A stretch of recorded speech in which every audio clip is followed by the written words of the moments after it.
Pregnant सास।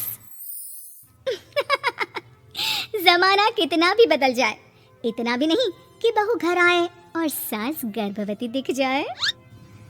देखो मीरा, माँ का पूरा ख्याल रखना है, उनसे अब काम नहीं होता है। क्यों, क्या हो गया है? तुम्हारी माँ तो हट्टी कट्टी दिख रही है, पूरी शादी में घोड़ी की तरह नाची है, अब क्यों काम नहीं होता उनसे?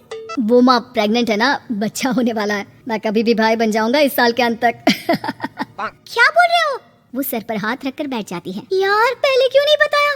कैसा मजाक है ये? झूठ बोल रहे हो ना? हाँ, झूठ बोल रहे हो ना? तभी ससुर की आवाज आती है, बहू पानी गर्म कर दे, तेरी सास को दवाई देनी है। समय पर दवाई ना दी तो परेशानी हो जाएगी। और हाँ, जरा काजू पीस कर दूध में मिलाकर ले आना, तेरी सास खुद से तो अपनी संभाल करेगी नहीं। हे भगवान, ये मैं क्या सुन रही हूँ? ये ससुर जी को क्या हो गया है? मैं क्या सोच कर आई थी? हाय रे, मैं तो किसी को मुंह भी नहीं दिखा पाऊंगी। अब ये रोना धोना बाद में करना, पहले गर्म पानी कर दो, माँ को दवाई देनी होगी। और हाँ, रात को माँ के पैरों में तेल लगा देना। बहू को गुस्सा आ जाता है, वो बड़बड़ करती किचन में जाती है जहाँ उसका ससुर खड़ा होता है। एक बड़ी जिम्मेदारी है हम सबके सर ऊपर, इस उम्र में माँ बनना खतरे से खाली नहीं होता। हाँ हाँ पता है, तो क्यों बन गई माँ? अरे खतरे से कम नहीं है तो क्या जरूरत थी लल्ला पैदा करने की? कैसी बात कर रही हो बहू? क्या तुम खुश नहीं कि घर में एक नया मेहमान आएगा, छोटे छोटे पैरों से पूरे घर में घूमेगा? पिताजी ये हाथ जोड़े आपके, आप यहाँ से जाओ, ये शायरी बाद में बताना, अभी मैं पानी गर्म करके थर्मस में दे देती हूँ।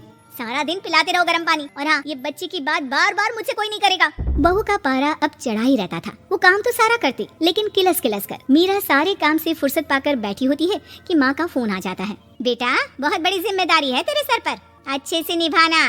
ससुराल में हर किसी को खुश रखना वैसे तो मुश्किल है, लेकिन भगवान ही हिम्मत देता है बहू को हर कुछ सहकर सबको खुश रखने की। क्या बड़बड़ किए जा रही हो माँ? जानती भी हो कि यहाँ क्या चल रहा है?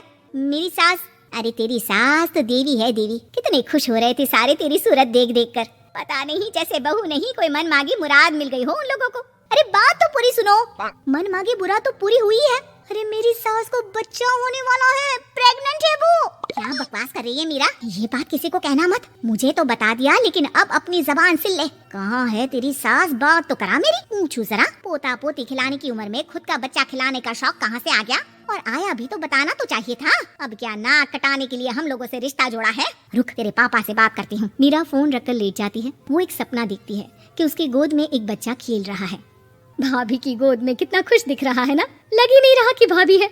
मैं तेरे लिए क्या लाया हूँ, सोने की बालियाँ। तेरी शादी में तो मैं बुढ़ा हो जाऊंगा ना। अरे कैसी बात कर रहा है बेटा, इसकी जिम्मेदारी तो तू ही लेगा, हम लोगों का तो कोई भरोसा नहीं, कब ऊपर वाला उठा ले। बहू को सास को देख देख कर गुस्सा आ रहा था, तभी वहाँ पड़ोसन आ जाती है। अरे बहू, तुझसे तो पूछने से भी डर लगता है कि कब खुशखबरी सुना रही है। अब तो अपनी 1 महीने की ननद की ही जिम्मेदारी संभाल ले, बहुत है। अपने जेवर भी रख देना और पैसे भी जमा करना शुरू कर दे। वो बात आगे बढ़ाती उससे पहले ही बहू जोर से चिल्लाकर उठ जाती है। नहीं नहीं नहीं नहीं, मैं अपने जेवर किसी को नहीं दूंगी। अरे कौन ले रहा है तुम्हारे जेवर? तुम औरतें भी ना सपने में भी जेवर ही संभालती रहती हो। मैंने जो सपना देखा है ना, सुनोगे तो होश उड़ जाएंगे। अच्छा, तुम अपना सपना बाद में बताना, पहले मेरा सुनो। कल मैंने इतना अच्छा सपना देखा, इतना अच्छा सपना देखा कि अगर वो पूरा हो जाता है ना तो मैं तुम्हारे लिए रानी हार बनवा दूंगा। बहू अब सारी गम भूलकर पति का सपना सुनने में लग जाती है। अरे क्या सपना था बताइए ना, बोलिए भी तो, क्या सपना है? मैं पूरा कर दूंगी अगर बात रानी हार की है तो। बोलिए बोलिए। मैंने रात को सपना देखा कि माँ को बेटी हुई है और मुझे बहन। सच्ची, इस घर में बेटी हो जाए तो मैं तो झूम ही उठूं। मीरा का मुंह बन जाता है, वो चुप हो जाती है और सपने की बात याद करती है कि बेटी हुई तो उसे ही अपने गहने उसे देने होंगे, फिर तो रानी हार की जरूरत पड़ेगी ही। भाई लड़की बड़ी होगी, उसकी शादी होगी तो जेवर तो चढ़ाने ही होंगे ना, कहाँ से आएंगे वो? कितने समझदार हो तुम मीरा, मैंने भी यही सोचकर तुम्हारे लिए रानी हार लेने का सोचा था। अरे फूटी किस्मत मेरी जो ऐसा परिवार मिला। मेरे पापा की तो मैं अभी क्लास लगाती हूँ, जो सब जानते हुए भी ऐसे परिवार में मेरी शादी कर दी। बहू पिता को फोन लगाने ही वाली होती है कि ससुर की फिर से आवाज आती है। बहू गर्म पानी ले आ जल्दी, थर्मस में खत्म हो गया है। बाद में खबर लेती हूँ मैं पापा की, पहले सास को गर्म पानी दिया हूँ। बहू अभी किचन में काम कर ही रही थी कि मीरा के मम्मी पापा आ जाते हैं। वो हाथ में ढेर सारे फल लेकर आते हैं। मीरा के पिता मीरा के ससुर से कहते हैं, लीजिए भाई साहब, ये फल रखिए, बहन जी को खिला दीजिएगा। वैसे कैसी है उनकी तबीयत? बस पता तो है आपको, ऐसे वक्त में जो होता है बस वही सब। मुझे तो सुनकर बहुत गुस्सा आया था, लेकिन चलिए, भाग्य में जो है लिखा उसे कौन टाल सकता है। डॉक्टर को दिखाए? हाँ, बस डॉक्टर आने ही वाला है। अच्छा हुआ आप लोग भी आ गए।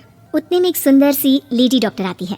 पेशेंट कौन है आप? अरे नहीं जी, मैं तो बहू हूँ इस घर की, मैं तो अभी सोच भी नहीं सकती पोता या पोती के बारे में। अभी तो मेरी सास ही। अरे चुप हो जाना, देख तो ले, डॉक्टर है ये, किसी के भी सामने गुस्सा फोड़ देती है।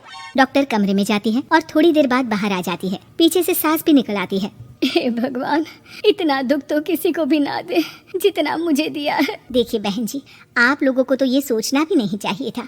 वही तो मैं भी कह रही थी कि आप लोगों के लिए तो सोचना भी गुनाह है, लेकिन अब पछताए होत क्या जब चिड़िया चुग गई खेत। डॉक्टर वहाँ से चली जाती है। मैं माँ नहीं बन सकती, मैं प्रेग्नेंट भी नहीं हूँ।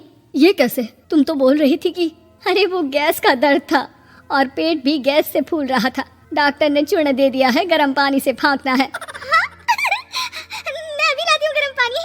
अरे मैं तो गीजर ही लगा देती हूँ। हाय रे, खुशी के मारे पागल ना हो जाऊं।